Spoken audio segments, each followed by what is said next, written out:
Hey everybody, we're back. Look at that. With another episode of two of your favorite people, Gerg and Zecki. I'm Gerg, he's Zecki, and we're going to talk about some college football today. And maybe not in the way that you think we're going to talk about it.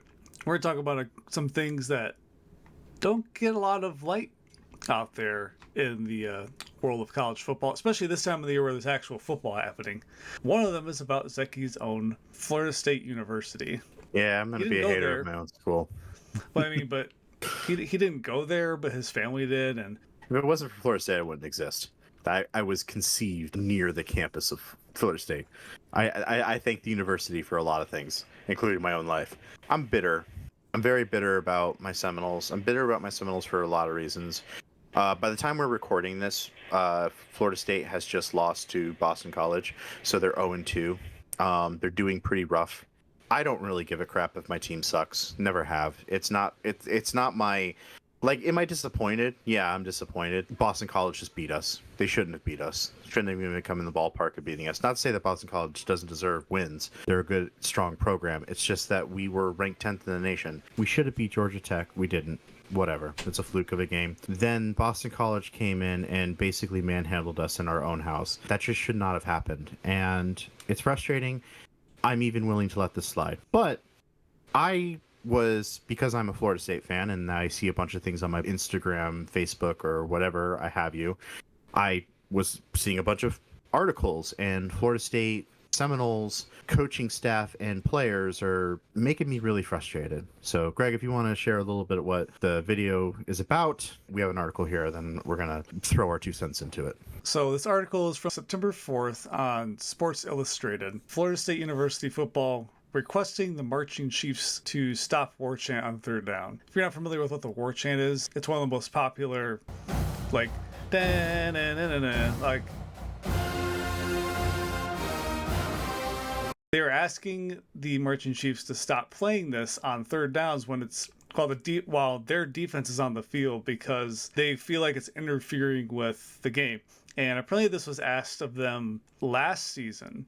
They said it was requested by the FSU athletics department and asked the Chiefs not to play the war chant on third downs. That would be replaced with the DJ song, which was requested by the football team. I don't know. There's a feeling of frustration among the ranks of the band itself, which, I mean, I can only imagine what that would feel like, because we were both in marching band, and we had a little bit of that with one of our head coaches who came through after Zecki and I both graduated, but we were still living in the area. Nothing like this, where one of our, like, premier songs that we do all the time. And the biggest thing is, like, it's not just the marching chiefs thing that really sets me off, but by the way, it does set me off. I'm really upset by this. I'm upset by so much transition of removing old traditional things. And I'm not a traditionalist. That's not necessarily something...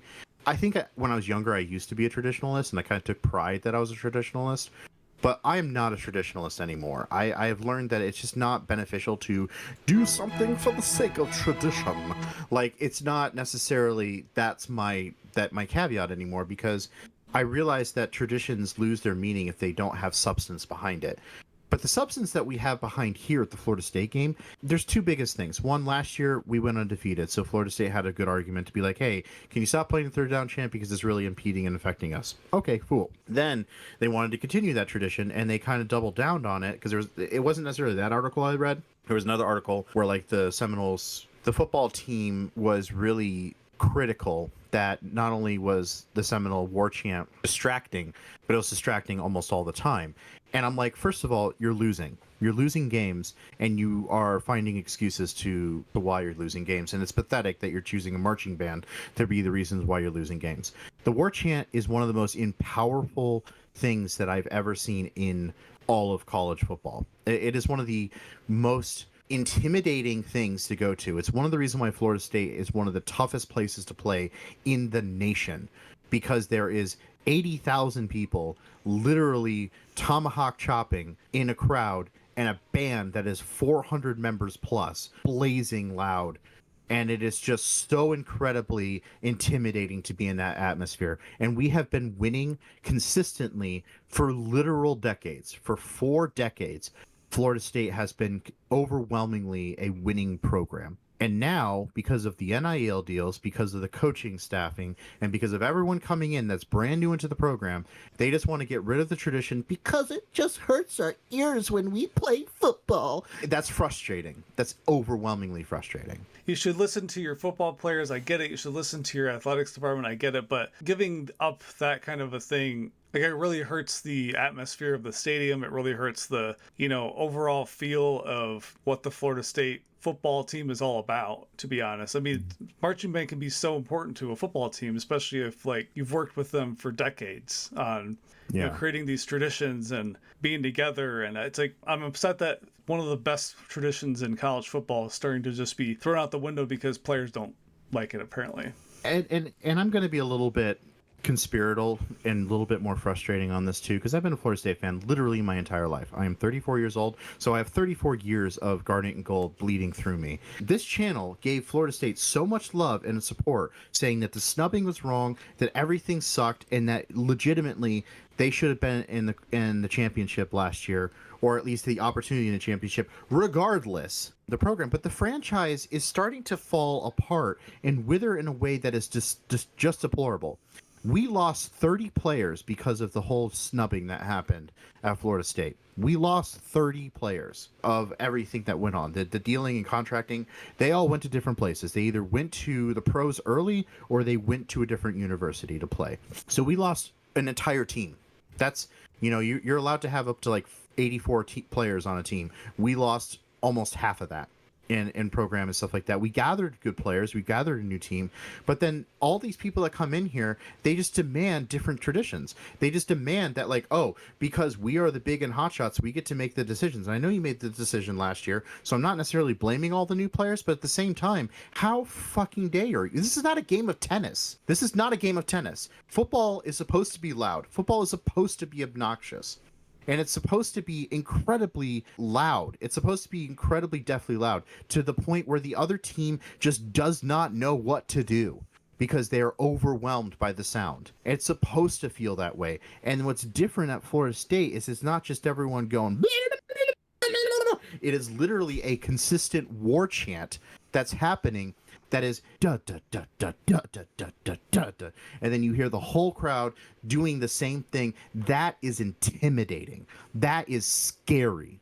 That is what makes games at Florida State feel like something. If you've never been to a Florida State game where there was a full crowd of people doing the same freaking war chant, you are missing out. It just feels like the football team is like, all right, everybody, third quarter, third down,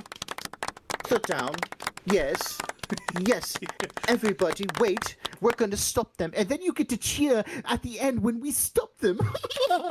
Like, it's just like, I don't understand what you're trying to do. What are you doing? We're playing college football. We're going to turn this into foot golf. That's what we're going to do. And then they go to hike the ball. They rode it and throw it down the field. Oh, what a wonderful catch. Yes. Oh, they missed the tackle. It looks like the other team made the touchdown. Probably because there was no sound in the field. There was no sound. Be intimidating. If there is no crowd to make sound, was there a football game at all? Yes. Like, by the way, I've been to a Florida State game where there was no one in the crowd. It's kind of embarrassing. Now you're actually creating that environment with a whole bunch of people that don't want to be there now, because you're not only losing games and being this pompous about your situation in life. It's just frustrating. It's just incredibly frustrating because it's not really about tradition. It's about effectiveness. Texas A&M prides themselves using the idea of being the 12th man, but every football team has a 12th man. It is your crowd. It is your audience, and telling your audience that you don't matter is not a way to win football games and earn the trust of the people. And by the way, a marching band who is 400 members plus large and has one of the greatest directors, Patrick Dunnigan, running that marching band doesn't also get to be shut up because you want to change tradition in Florida State. You just don't get to do that. You know, you asked Bobby to walk away. You told legacies that they can die here. You allowed opportunities and wealth and influence to constantly make decisions on behalf of them, and they're just not smart decisions. Florida State, I love you, but you're shitting the bed right now.